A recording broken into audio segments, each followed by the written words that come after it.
Está começando mais um Desdobra, programa da URGS TV em parceria com a SECOM, Secretaria de Comunicação da Universidade. Como o nome diz, a gente quer desdobrar vários assuntos hoje, até porque o nosso convidado é alguém que transita por várias áreas, Rogério Skylab. Tudo bem. Cantor, escritor, apresentador de TV e muito mais. Então, obrigado Skylab por ter aceitado o nosso convite para esse bate-papo. E quem também está aqui para conversar com a gente hoje é o Guto Leite, que também é escritor e compositor, além de professor de literatura brasileira aqui na universidade. A gente também agradece ao Guto pela presença. Imagina, eu que agradeço, uma alegria estar aqui para conversar com vocês. E eu tenho certeza que a gente vai ter um papo muito legal aqui hoje. Então, para a gente começar a nossa conversa, Skylab, antes de começar, a gente comentou um pouco sobre a questão do clima, né? A gente está no final do outono, início do inverno, então nessa transição já está ficando muito frio. E essa questão do frio me faz pensar muito na distância entre as pessoas, nessa apatia que a gente vê tanto na sociedade. Então, como que tu vê essa distância entre as pessoas hoje em dia? Tem esse compositor gaúcho, né, que fez a estética do frio, né? É o Vitor, Ramil. Questão de distanciamento, eu não sei. Eu acho que o distanciamento é um efeito contemporâneo, independentemente do frio, entendeu? Esse distanciamento você vai encontrar no Rio de Janeiro também, né?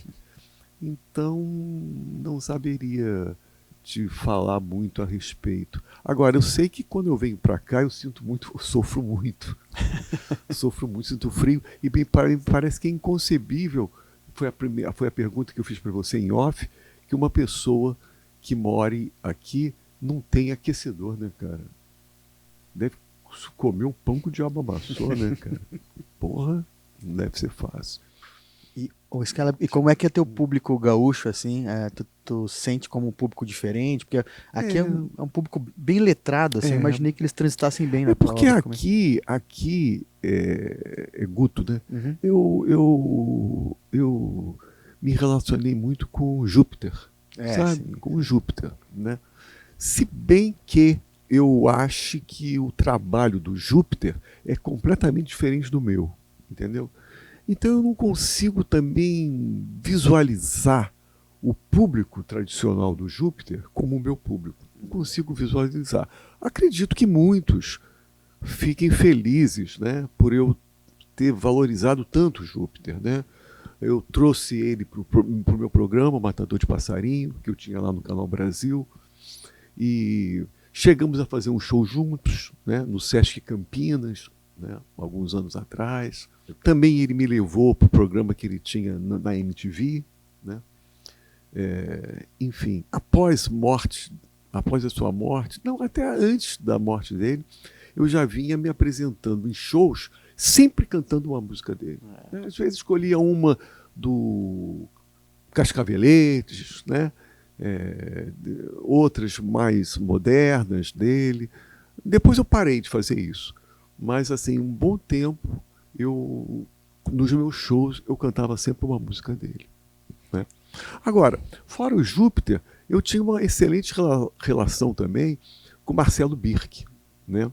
O grande guitarrista do Graforréia Filarmônica, né? Que também depois fez um trabalho solo, tal qual o Júpiter, né? E também um grande amigo, conversávamos muito, né? Também o levei no programa Matador de Passarinho, né? Que é um programa muito fácil de localizar, é só você escrever na internet lá, programa Matador de Passarinho, Skylab, Júpiter, vai aparecer a entrevista viralizado, né, Sky? Ou o Marcelo Birk, vai aparecer a entrevista com o Marcelo Birk, é fácil isso, né? Então é isso, eu tenho uma certa relação com alguns músicos do rock do Sul, né? E basicamente é isso. Mas acho que o meu público é muito específico, sabe? Porque o meu trabalho é muito diferente do Júpiter, entendeu? Mesmo do Birk. Enfim, então eu não acredito que o público seja o mesmo. Pode ter alguns, né? Eu, inclusive, quando o Júpiter estava vivo, eu escrevi um texto sobre o Júpiter, abarcando toda a obra dele, desde o TNT até os trabalhos mais modernos, né?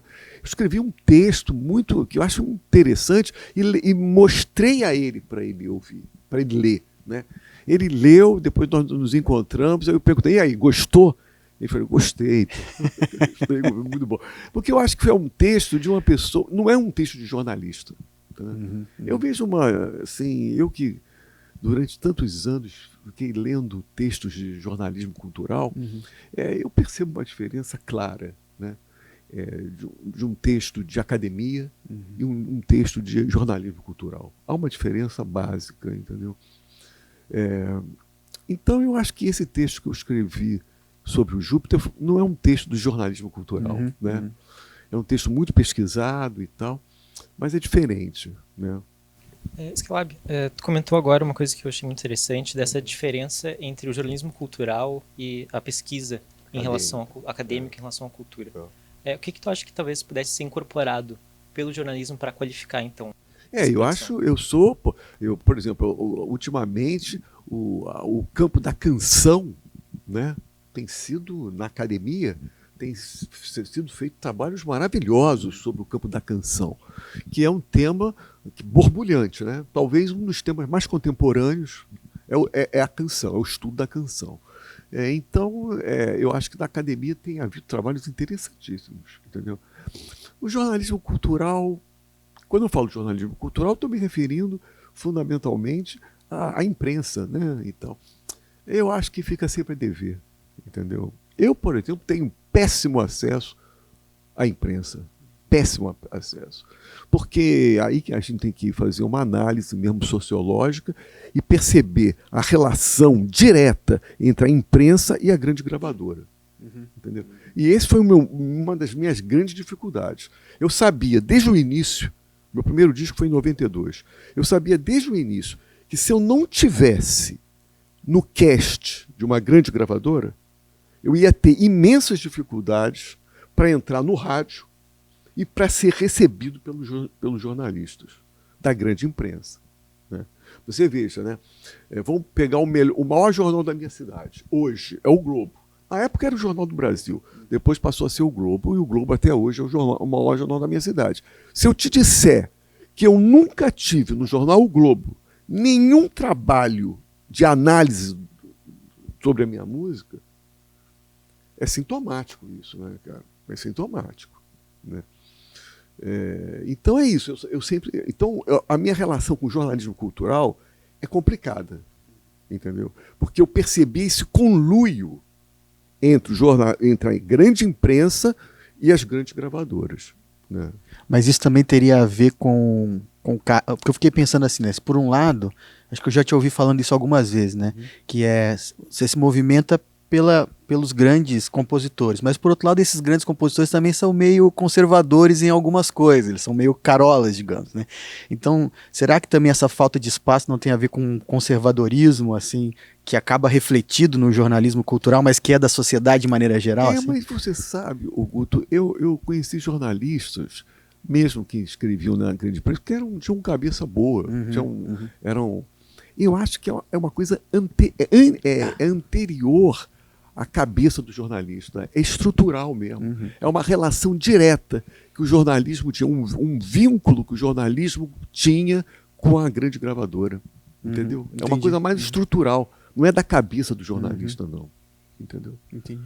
E como foi para ti essa escolha? Assim, desde o começo, você sabia que estava fazendo uma coisa que soaria anárquica, pelo menos, assim. Como que foi essa escolha para ti? Foi uma escolha? Mas, por exemplo, essa coisa do anárquica é uma coisa natural na minha maneira de ser, na minha maneira de escrever. Mas a questão não é essa. A questão é assim, eu sabia que eu tinha que entrar na grande gravadora. O meu primeiro grande desafio era esse. Eu tenho que entrar na grande gravadora. Senão eu estou fodido. Senão eu vou ser um músico independente. Que na época, hoje não, mas na época, início dos anos 90, músico independente era ET. ET, né? Então eu tinha noção absoluta, consciente disso. Eu fiz o meu disco, foi o meu segundo disco, que foi o Skylab 1, o primeiro do Decálogo, né? Foi produzido pelo Robertinho de Recife. Porque o Robertinho de Recife era um cara que transitava bem entre a grande gravadora e os músicos independentes. Eu sabia que era por ali que eu poderia fazer. E me fudi, não foi por ali. Eu continuo barrado minha passagem por ali. Entendeu? Ali, quando eu vi isso, aí o segundo disco do Decálogo já foi um disco de gravação ao vivo, né? No terceiro disco, cara, quando eu parti para o Skylab 3, eu já tinha a nítida consciência de que a indústria da música estava mudando, sabe? E aí já muda tudo. Quando a indústria da música começa a mudar, eu percebo que a consequência foi o esvaziamento, né, das grandes gravadoras. Mudou, né? Mudou. Mas você vê, né, cara, até a rádio era tão ligada a esse tempo das gravadoras que hoje os programadores de rádio não conseguem absorver esses novos tempos. Eles vão sempre buscar, porque eles estão ligados. O DNA da rádio está ligado a esse tempo. A esse tempo aí, das grandes gravadoras. Né? Então é muito difícil, até um programador de rádio hoje, abandonar esse tempo. Ele não consegue abandonar esse tempo. Ele continua tocando a mesma música, Nesse contexto, Skylab, eu acho que tu conseguiu migrar e fluir muito bem para essa nova realidade, muito guiada pelas plataformas, né, pelas redes sociais. E tu comentou, né, que nos anos 90 o artista independente era um ET. Como que tu vê esse cenário hoje para um artista independente? Não, mudou totalmente. A música mudou toda. O bom de ser velho é isso. É você ser testemunha da passagem do tempo. Né?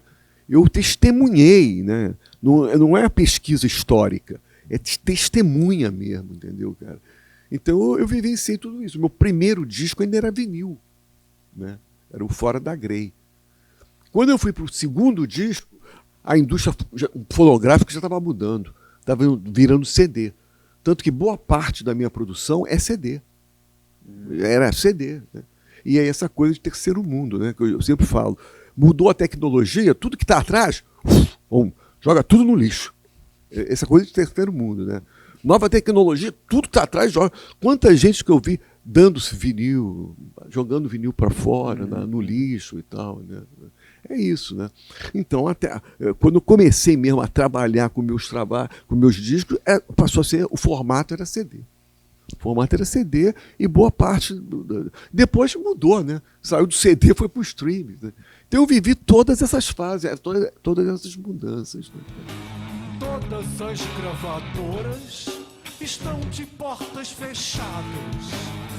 E você vai continuar fazendo música? E você vai continuar fazendo música?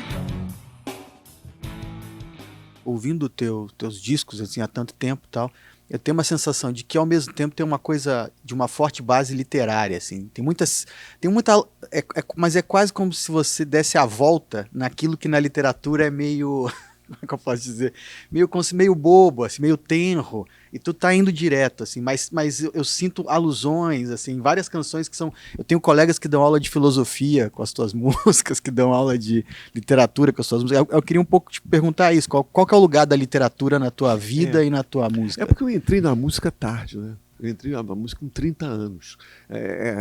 O meu primeiro disco foi produzido quando eu tinha 30 anos. Né? Eu me lembro da geração B-Rock, tudo com 17 anos, né? Cazuza, esse pessoal todo, entrava tudo na música com 17 anos, para ganhar menininha, né? Tinha umas coisas assim, né?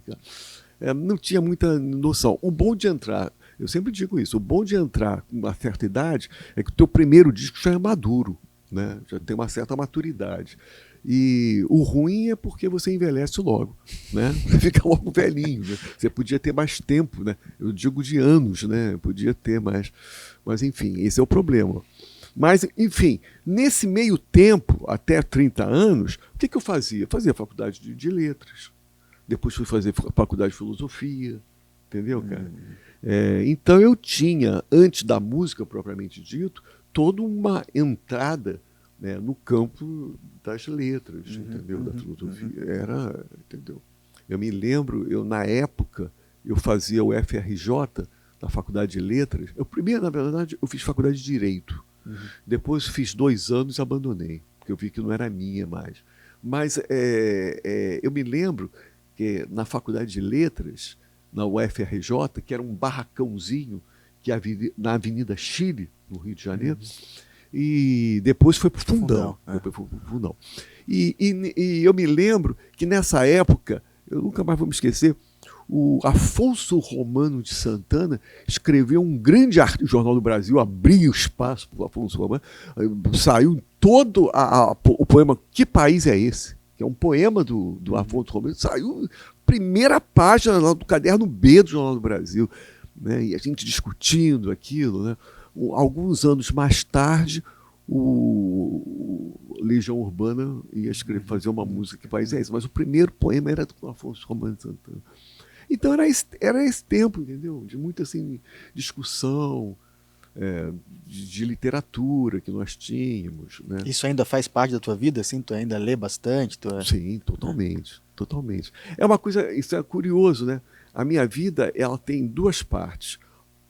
Pré-pandemia, pós-pandemia. Pré-pandemia, eu era uma pessoa extremamente de ir para a biblioteca todo dia. Estudar de uma forma metódica todo dia. Eu, por exemplo, não poderia lançar a outra volta da outra volta, né? O estudo sobre Henry James, se eu não tivesse esse modo de vida. Entendeu, cara? Eu também, um outro livro que eu acho importantíssimo, eu levei mais de 15 anos escrevendo, é A Melodia Trágica, que é um estudo sobre a canção brasileira. Eu não poderia escrever esse livro se eu não tivesse essa vida acadêmica mesmo, né? De todo dia para a biblioteca, estudando e tal. Aí aconteceu a pandemia, né? Pós-pandemia, eu já não sou mais, eu sou uma outra pessoa. Deixei de viver essa vida acadêmica e passei a viver uma vida mais livre. É como se eu estivesse querendo gozar os últimos momentos, né? Porque você chega a uma certa idade, você sabe que você não vai ter muitos anos de vida, né? Então, eu acho que pós-pandemia eu vivo de uma outra forma, uma forma mais livre. Né? Mais urgente. Mas pré-pandemia era uma forma... Era rígido. Entendeu? Algo que, inclusive, dialoga com essa mudança, talvez, é que recentemente tu fez um livro, teu primeiro livro ficcional, né? Então, queria que tu comentasse um pouco também sobre essa experiência de, enfim, ir para um outro espaço, explorar uma nova forma de arte, depois de já ter uma carreira consolidada na música, poesia, enfim. A questão dos livros ficcionais, eu lancei O Homem-Urubu, né?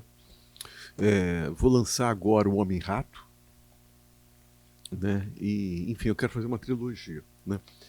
Mas eu tenho a impressão que esses textos começaram a nascer, propriamente dito, na internet. Era na época dos blogs, né? Eu tinha um blog lá chamado Godard City, né? E eu escrevia muita coisa ali, né? Eu escrevia tanto coisas teóricas que eu vim aproveitar nos meus livros teóricos, como textos, enfim, ficcionais. Eu reaproveitei, né, nesses meus livros ficcionais. Então, o grande caderno, né, de exercício foi também o meu blog, entendeu? Foi o meu blog. Foi a partir dali que eu comecei a pegar os meus textos e desenvolver, mudar um pouco, né, voltado mais para o livro, né? Entendeu? Inclusive, tem um texto muito interessante no teu blog sobre o Tom Zé. Exatamente, sobre o Tom Zé. Eu ia botar esse texto no meu livro A Melodia Trágica, mas eu achei por bem não colocar. Tem alguns textos que eu não coloquei, entendeu? Tem uma coisa de sempre que nós temos, né, do escritor, de revisar, falar, não, isso aqui... No entanto, na Melodia Trágica tem um estudo sobre tropicalismo que eu acho que é um estudo assim, poderoso ali, entendeu? De muito tempo, pegando autores importantíssimos como Favaretto, né? Celso Favaretto, que foi o cara que primeiro escreveu sobre a Tropicália no calor no fogo. Escreveu em 69. E um texto extremamente poderoso. Mas, assim, o meu estudo sobre a Tropicália vai da semiótica até Walter Benjamin, entendeu como é que é? Eu fiquei com duas questões aqui, Skylar. A primeira, te ouvindo agora no final, fiquei pensando como tu conseguiu desenvolver essa coisa acadêmica mesmo fora da universidade, né?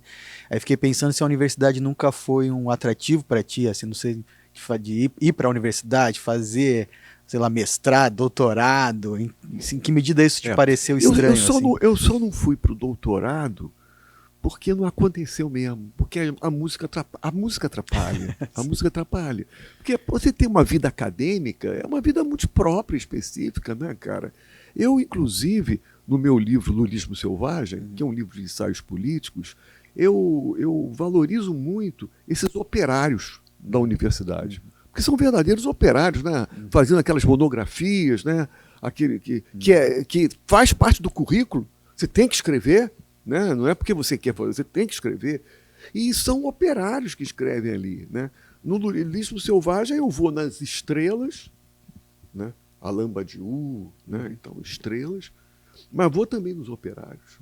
Eu resgato textos de pessoas acadêmicas, professores que escreveram monografias, eu vou lá e é uma forma de retomar, valorizar o trabalho dessas pessoas. Entendeu? Então a vida universitária é uma vida, tem que ser quase um sacrifício, né? Um sacerdócio, né, cara? Eu vi que eu não ia poder fazer, que a música ia atrapalhar. Eu poderia fazer. Eu tinha estrutura para isso. Pois é, né? eu digo por poderia isso. fazer, né? Mas a música impediu isso. Sacou, cara? E aí eu desisti, né? Eu desisti. A outra pergunta que eu queria fazer era se quando tu escreve, que tu tá nesses vários gêneros, né, vários tipos de texto, se quando tu compõe canção especialmente, ela já vem como canção, ou às vezes é um poema que vira canção, é um pensamento, como é que é esse teu diálogo? São tantos formatos. Pois é. A origem de uma canção são os mais diferentes possíveis. Eu sempre dou esse exemplo da Buceta Bradesco, porque a Buceta Bradesco, para mim, é uma grande canção. Uma grande canção, né? É aquela canção meio Rambo, que é tão assim difícil que, se você me perguntar o que você quis dizer exatamente com isso, tem um âmbito ali que você não é racional, né? E que você vai ter dificuldade de decifrar exatamente, né? Eu tinha noção de que era uma grande canção, mas ela nasceu da forma mais simplória possível. Da internet, um rapaz chamado Pirula, que teve um problema agora, coitado, de AVC, mas, enfim, ele escrevia muito, né? E comentando sobre o Bradesco. Na agência Bradesco, foi maltratado, uma fila grande, não resolveu o problema dele, e ele, no final, falou Buceta Bradesco, com raiva, né, e tal. Peguei aquilo e essa expressão é boa. Essa expressão é boa. E transformei. E eu falei assim, eu vou transformar isso em canção. Sem saber. Me transformei em canção. Né? E eu acho que é uma das grandes canções minhas. Porque é complicada, é uma canção difícil, simbólica, tem muito do simbolismo, entendeu? É complicada essa canção. A Buceta Bradesco se chama Bia. Em caso de fome, será que atenderia? É aberta por fora e fechada por dentro. Um mistério profundo, um sonho, um pesadelo. Skylab, inclusive, isso me faz pensar nessa questão que muitas das tuas canções fazem, se não todas, de um trabalho muito forte do eu lírico, né? De se colocar em outras perspectivas. E então eu queria que tu comentasse sobre esse processo de composição por essas diversas perspectivas e também como que tu faz em relação à performance no palco, como que tu transita por esses eu líricos também na performance. A questão do eu lírico é foda, porque é uma questão importante, porque eu venho já desenvolvendo há algum tempo uma questão da liberdade de expressão, né? Eu tenho para mim que na arte não tem que haver nenhum tipo de censura. Nenhum tipo de censura. Né? Me lembro daquela cineasta nazista, né? que na época fez um filme maravilhoso, né? Um filme maravilhoso, uma grande cineasta, né? Nazista. Vamos retomar o exemplo do Ezra Pound, poeta americano, foi morar na Europa, se apaixonou pelo fascismo, foi braço direito do Mussolini, ideólogo do fascismo. Quando terminada a guerra, foi preso, colocado numa jaula pelos americanos. Vai discutir a importância da poesia do Ezra Pound? Não dá, né? Escreveu os cantos, traduzido magnificamente pelo José Lino Grünewald, né? E traduzido por Augusto Campos, né? Então, quer dizer, a questão da arte, você não pode ter censura, cara. Entendeu? Retomo esse pessoal do funk. O delegado pegou ele e começou a analisar a letra dele. Que isso, cara? A polícia não pode fazer isso, não. O sistema judiciário não pode fazer isso, não, cara. Analisar a letra. Ele tem que prender se o cara cometeu ilegalidades ali, ligado ao tráfico, né, de droga, e é outra coisa. Mas ficar fazendo análise de letra, delegado não tem que fazer isso, né? Então a arte, para mim, tem que ser absolutamente um território livre, de absoluta liberdade, né? Diferente, por exemplo, quando eu estou aqui conversando com você, se eu falar alguma coisa, né, eu posso ter liberdade, posso falar, mas posso responder. Eu posso responder. Como aquele menino, ele não respondeu, mas a opinião pública foi contra o monarca, né? Uhum. Opinião pública existe, porra. Né? Apesar das redes sociais, a opinião pública existe. Né? Então, há uma diferença. Eu sempre falo isso. Existe uma diferença entre o território da arte e o outro território. O território da arte é intocável. Tem que ser absolutamente livre. Aí é liberdade absoluta mesmo. Né? Em que eu faço com o eu lírico? O que eu faço muitas vezes com o eu lírico é botar, às vezes, uma máscara de misógino.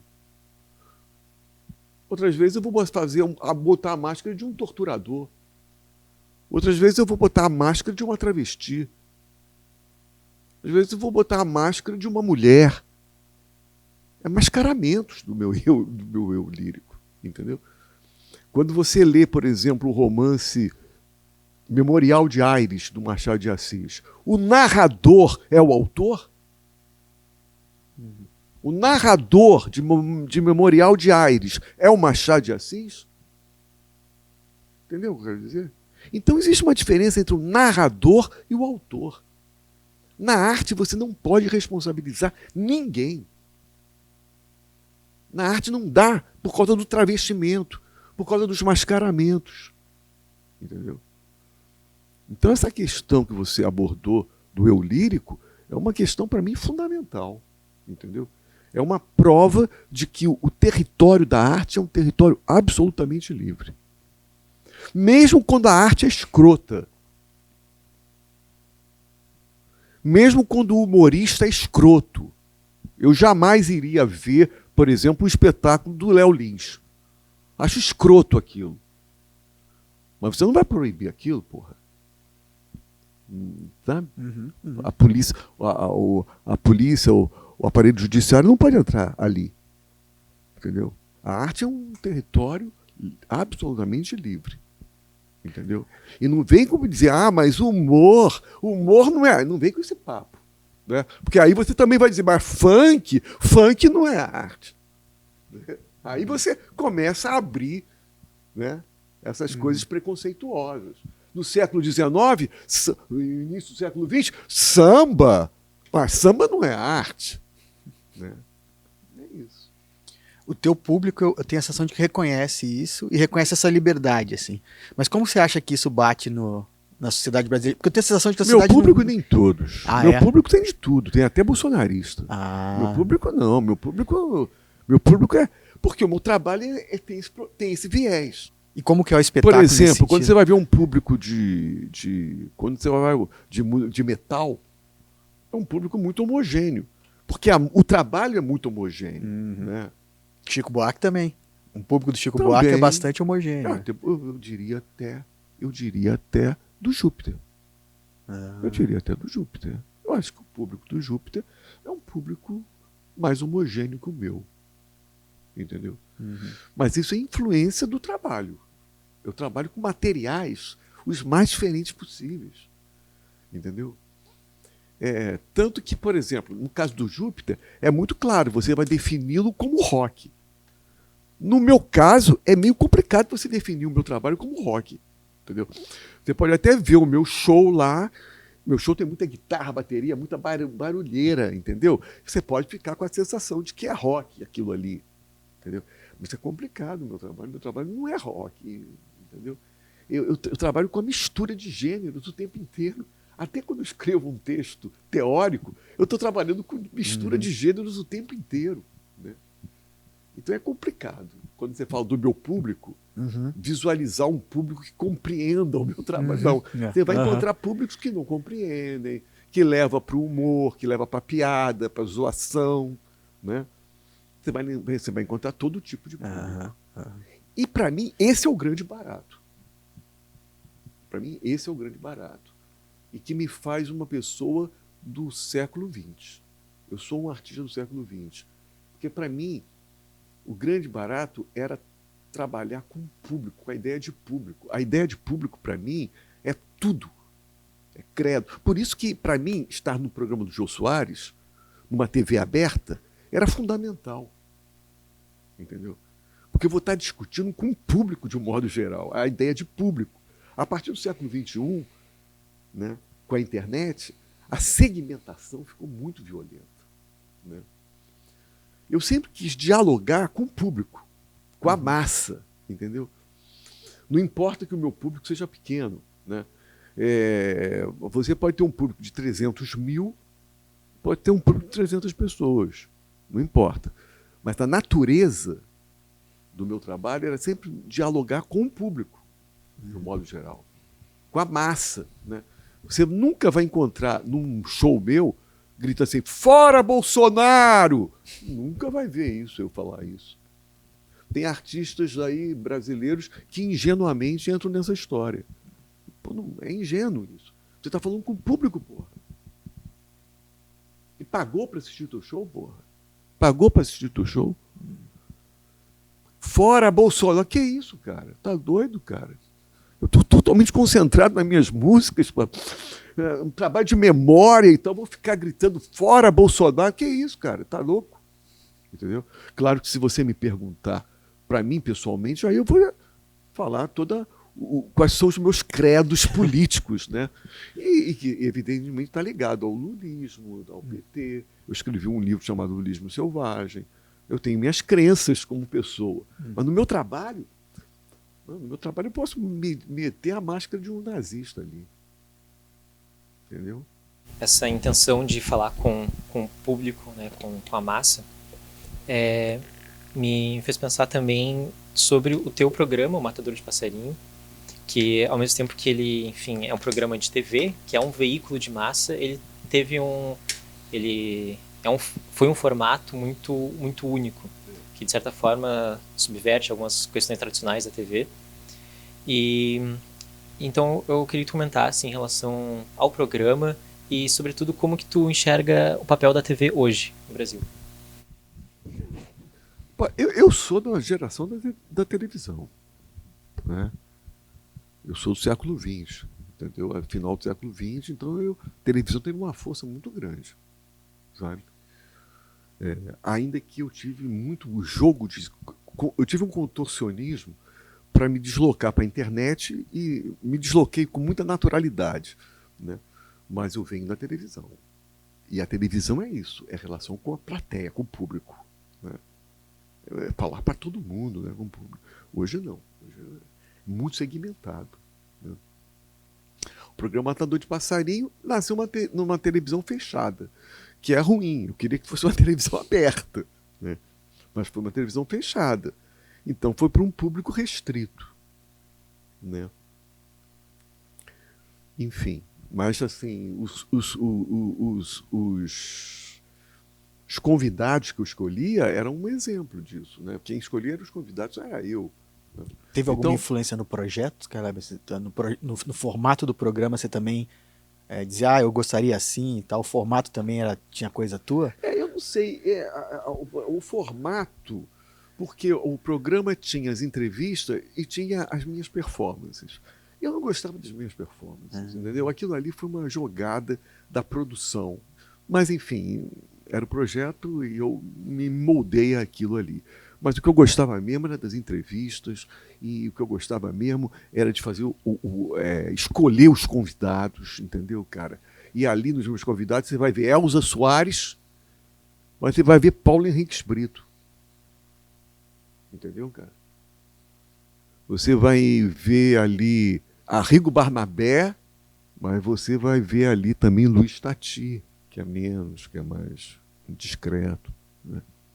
Vai encontrar Jarte Macalé, vai encontrar a banda de rock Yahoo, que é bem comercial, entendeu como é que é?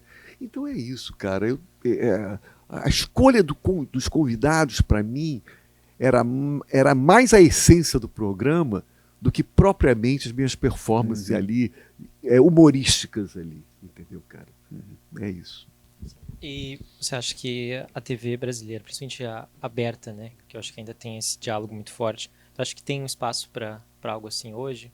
TV aberta hoje não, de forma nenhuma, mudou tudo, né? TV aberta hoje é melancólica, né?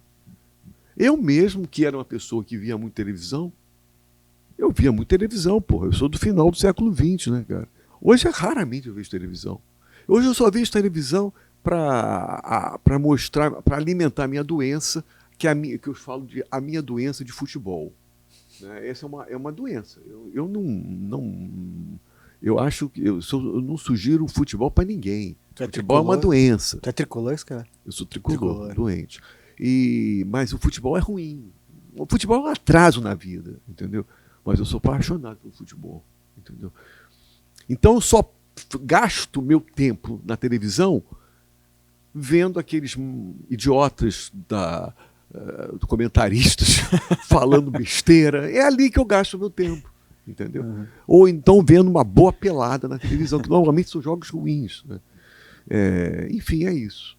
Eu gasto hoje meu tempo na televisão vendo futebol, que não recomendo para ninguém. O futebol é uma doença, entendeu? Skylab, quando você pensa assim na tua produção agora e da agora para frente, assim, o que tu tá armando, o que tu tá pensando, como é que tu tá? Continuo produzindo, cara. Você sabe, eu vou completar 70 anos de idade no próximo ano, entendeu, cara? E graças a Deus, eu não acredito, quer dizer, eu não acredito, graças a Deus, eu não acredito em Deus, eu sou ateu. Mas assim, é a dádiva da vida, né, cara? Eu não tive nenhuma doença. Não sei o dia de amanhã. O dia de amanhã eu posso ter qualquer coisa. Mas até agora eu nunca tive nenhuma doença. Né? E no palco, meus shows são porrada. Né? Muita dança. Entendeu, cara? E assim, graças a Deus, eu tô. É uma dádiva. Eu estou continuando. Não sei até quando, né, cara? Né? Quem acompanha MPB sabe, né? Cantores que perdem a voz. Continuam cantando, porque tem que continuar ganhando dinheiro dele. Mas são cantores que perderam a voz. Né? E é isso. Com a idade vai acontecendo isso. Isso me fez lembrar, inclusive, daquela canção da Quem Matou. E eu fico muito pensativo em relação àquela canção no aspecto de uma morte em vida. E uma morte em vida pro artista, sobretudo. Então, como você vê essa relação? Eu diria que o elemento mais importante dessa música não são os mortos, são os vivos, né, cara? São aqueles que ainda continuam vivos, né? É exatamente isso aí. Eu acho que o segredo dessa música está aí.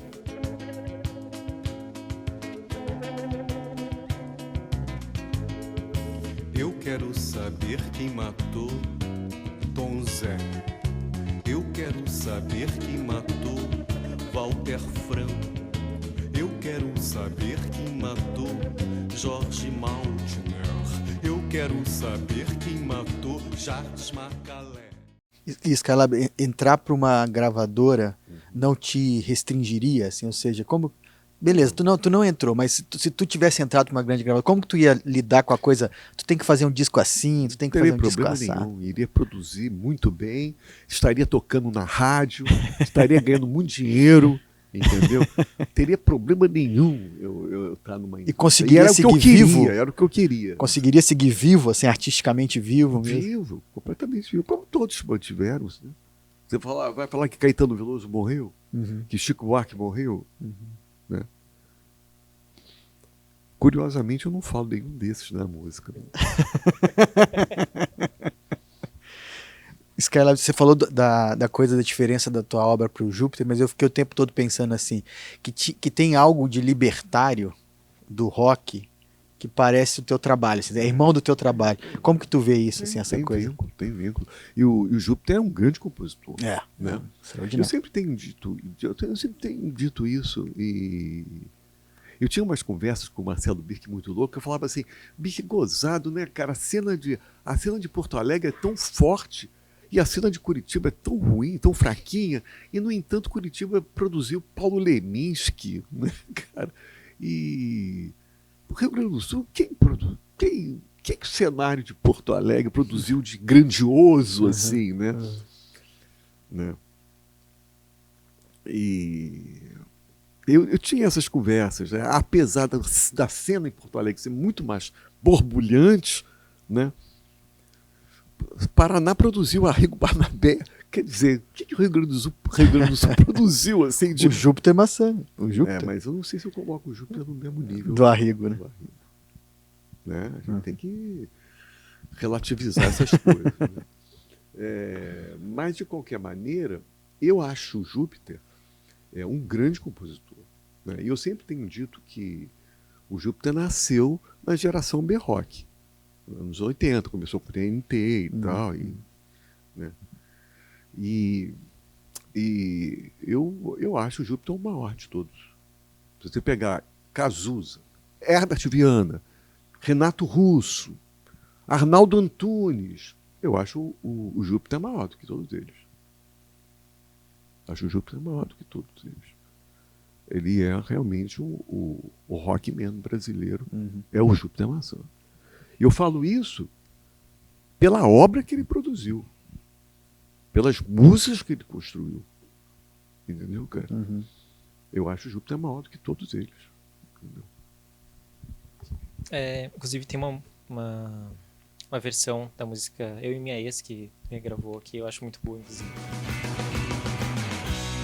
Eu e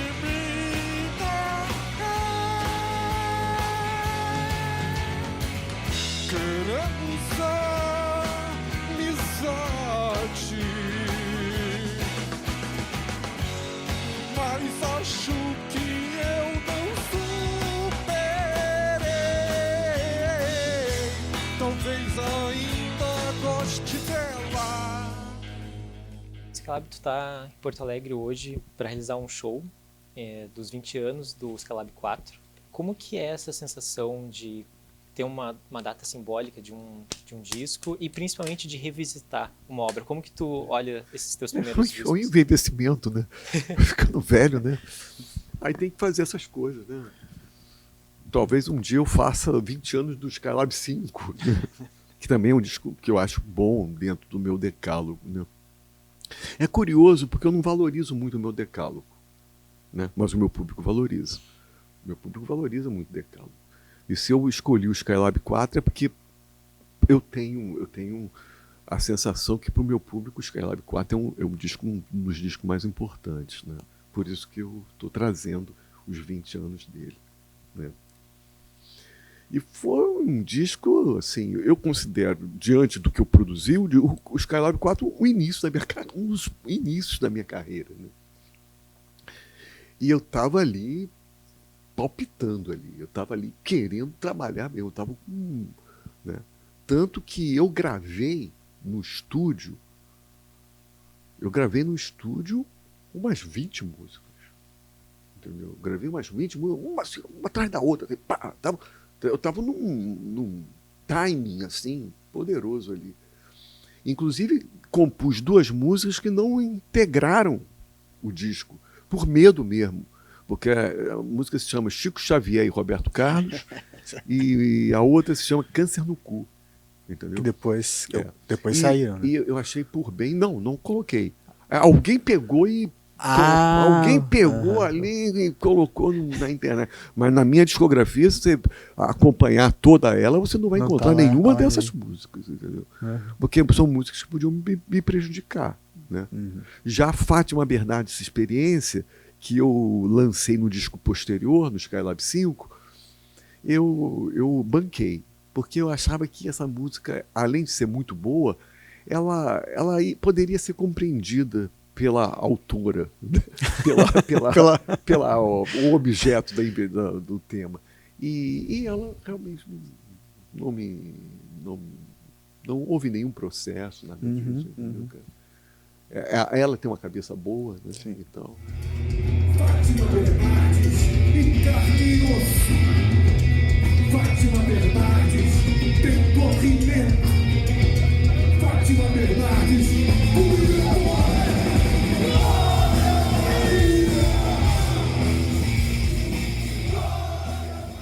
Eu nunca tive problema com processos judiciais. Nunca tive. E nos shows de hoje, o público, esse, porque tá fazendo 20 anos, né? Como é que é o público? Porque eu tô pensando pelo meu orientando que te estuda, assim, que lê muito e produz. É jovem, Essa é uma outra coisa que eu falo.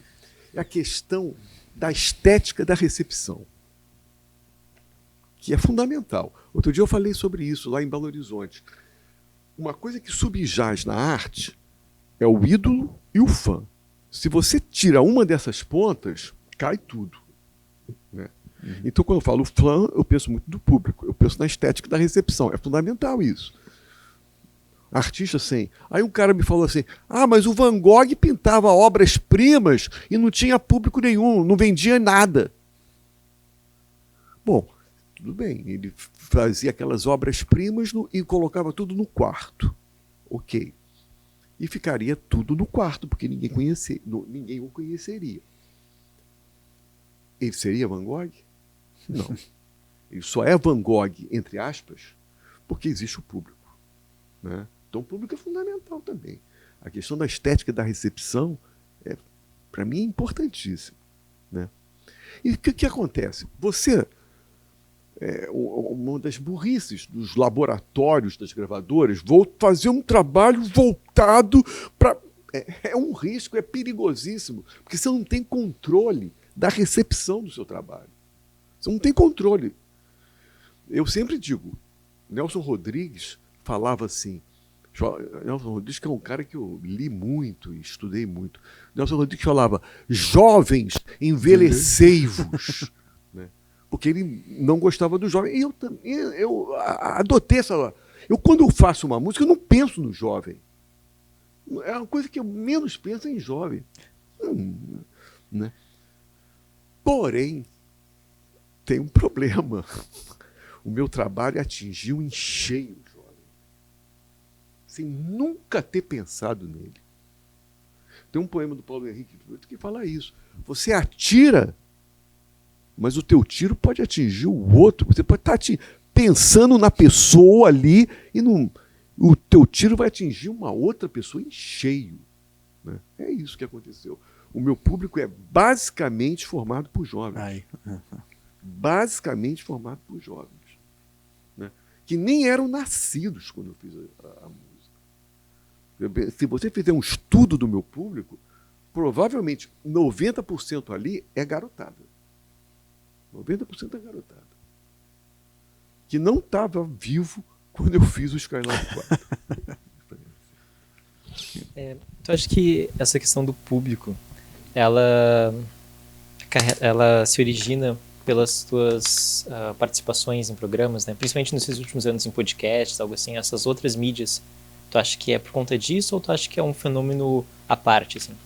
O podcast é uma outra história, né? O podcast... O que aconteceu com o podcast foi a mesma filosofia do Jô Soares, né? É a estética do Torquato Neto, a estética da brecha, né?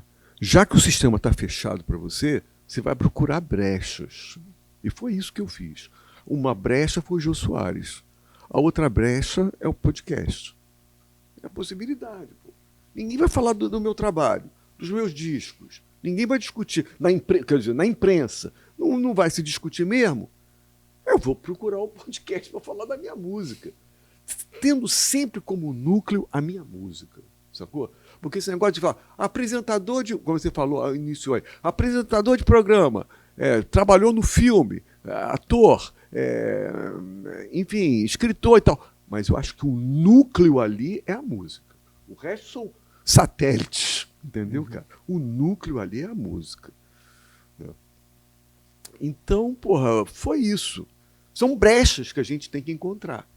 E que o artista novo, que está começando agora, que tenha consciência disso. Se ele vai fazer música brasileira, música popular, para mim música popular é tudo, tá? É funk, é trap, é rap, é tudo. Se ele vai fazer música popular, ele saiba de uma coisa. O espaço é fechadíssimo. Ele vai comer o pão que o diabo amassou. É difícil você conseguir um espaço ali. Tem muitas capitanias hereditárias ali. Entendeu? Então ele saiba disso, que vai ser muito difícil. E ele vai ter que procurar as brechas, como eu fiz. É a estética das brechas. Né? E que o Torquato falava isso. Como que você vai perverter o sistema? Através das brechas. É a coisa do terror, é a coisa dos grupos terroristas, né? É a tática de terrorista, né? É isso. Basicamente é isso. Deixa eu fazer só uma pergunta para os compositores que vão nos assistir depois, e para mim também, egoisticamente. Qual que é o lugar da repetição no teu processo de compor? Assim? Porque eu acho muito interessante. Isso vem, aí causa um certo impacto, e depois aquilo é repetido, ou o formato mesmo interno da estrofe assim vai construindo por repetição. Eu queria um pouco te ouvir. A repetição. Você sabe por que me chamou a atenção esse programa aqui? Pelo nome dele. O nome dele é foda, cara. Entendeu? O nome dele é foda. Eu acho que eu consegui responder, em outras palavras, a pergunta que você me fez sobre repetição. Né? Dobra, desdobra, dobra, desdobra, dobra, desdobra. É toda a filosofia deleuziana aí. Toda a filosofia deleuziana aí. Você tem que pensar a ideia da repetição pensando em Deleuze. Entendeu? Meu trabalho está aí. Sabe? E também de revisitar. Porque você chega a uma certa idade, você vai fazer... Hoje eu estou lendo um trabalho de uma menina que fez um mestrado, doutorado, escreveu a literatura nômade de Clarice Lispector. E ela fala justamente isso, né? Como que a Clarice ia escrevendo em fragmentozinhos, pedacinho de papel, aí ela retomava tudo aquilo que ela e repetia de outra forma, e repetia. É um processo de repetição e diferença. O tempo todo, repetição e diferença. É isso. O trabalho é isso. Hoje, quando eu venho fazendo novas músicas, e o meu processo é sempre esse, eu revisito muito, eu retomo muito os temas antigos, entendeu? Com pequenas modificações, pequenas diferenças, entendeu? É isso. Até porque muitas das questões permanecem, né? E as questões, isso é uma coisa curiosa. Apesar de eu valorizar muito o tropicalismo, as questões da Tropicália são diferentes das minhas questões, né? Quais são as questões que estão envolvidas ali? Né? As questões que estavam no Brasil em 1967, 68, são diferentes das questões que estão no Brasil hoje. Né? É por aí. E com quem eu concordo bastante assim, com o quanto para ser um artista contemporâneo tu não pode repetir as questões da Tropicália. Né? E quem são os artistas contemporâneos a ti com os quais tu dialoga, assim? Quem que tu acha que está percorrendo as mesmas questões que tu, vivendo no final do século XX? Essa é uma boa pergunta. Sabe por que essa é uma boa pergunta, Guto? Porque um dos problemas da música contemporânea é olhar para o passado. Entendeu? Eu vejo essa menininha moreninha, me esqueci o nome dela, querendo cantar Gal Costa. Marina Sena? Marina Sena. Querendo cantar. Então tem uma coisa de voltar para o passado, sabe por quê? Entende? E eu sempre falo, a memória é fundamental. Eu não estou desvalorizando a memória, não. A memória é fundamental, né? Eu nunca poderia fazer o que eu faço hoje se eu não tivesse bebido na fonte de Chico Buarque, Caetano Veloso, Jorge Malta, né? Então a memória é fundamental. Mas o desafio do artista novo é olhar para frente, cara. Quando eu falo olhar para frente, não estou desprezando o passado, não. Mas ele tem que olhar para frente. E esse movimento de olhar para frente requer força. Não é fácil. Quando o Arrigo produziu Clara Crocodilo, ele sabia e tinha consciência que estava fazendo uma coisa nova, né? Ele estava olhando para frente. Quem que fez coisa parecida com o Arrigo? Ninguém. Música popular dodecafônica? Ninguém. Então ele estava fazendo uma coisa nova, ele estava olhando para frente. O artista novo ele tem que olhar para frente. Repito, não estou desprezando a memória, porque sem memória você está correndo o risco de fazer uma coisa, que coisa original. Não tem nada de original, é velhíssimo o que você está fazendo, porque você não tem memória. Então a questão da memória é fundamental, mas você tem que olhar para frente, porra. O desafio é esse, é desbravar terras novas, terras inóspitas, terras desconhecidas. Esse é o grande desafio do artista novo. E eu acho que esse é um dos problemas da música brasileira. A pessoa está muito voltada para o passado como zona de conforto. Sacou? Uhum. Então é muito saca. Agora, artistas novos, assim, eu tenho trabalhado com um cara, por exemplo, as pessoas com quem eu tenho trabalhado, eu valorizo muito elas, porque elas estão olhando para frente. Por exemplo, Los Lancaster, que é o baixista do Zumbi do Mato, tem feito um trabalho de microtonalismo comigo, que é um trabalho original na música popular brasileira. Não existe isso. Estão olhando para frente.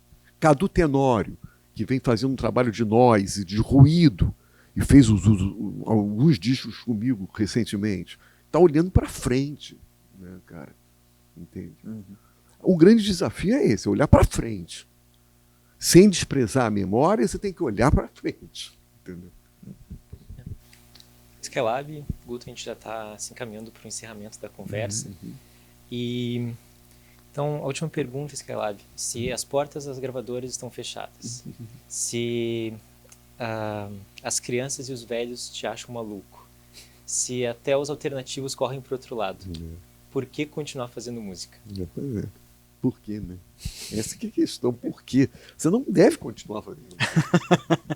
Você não deve continuar. Vai tentar outra coisa, que a minha mãe dizia, né? Minha mãe dizia, você tá gastando seu tempo, seu dinheiro, né? Porque eu gastei muito dinheiro. Para produzir meus primeiros discos, eu gastei muito dinheiro. Né? Não vai dar, a minha mãe dizia, não vai dar em nada isso, não faça isso. Né? Então, mas valeu, né? Quando você olha essa vida dentro das canções, a tua vida parece um troço extraordinário, no bom sentido, né? Valeu a pena, né? Tua mãe não estava errada. Tua mãe estava errada, não estava certa, né? Valeu a pena, não valeu? Claro que valeu, pô. Valeu. E eu acho que essa é a pergunta. Porque a nova geração se sente tão influenciada por essa música. Porque eles estão vivendo essa questão. Né? O novo compositor, o novo músico, ele está vivendo essa questão, né? Em que todas as condições são negativas, né? Em que todas as condições e que vai dar errado de uma certa forma, né, o projeto. E na verdade vai dar errado mesmo. Eu sou um pouco contrário do que você pensa. Deu errado. Mas deu errado num sentido beckettiano, sabe? Não tem saída mesmo, não. Entendeu, cara?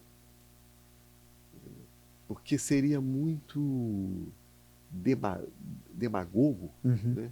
Querer dizer, mas deu certo, foi legal, valeu. Não, é o sem saída mesmo. Eu estou falando do sem saída. É no sentido de Beckett. É isso. Guto, muito obrigado. Eu que agradeço. Rogério, muito obrigado. Valeu. E assim se encerra mais um Desdobra.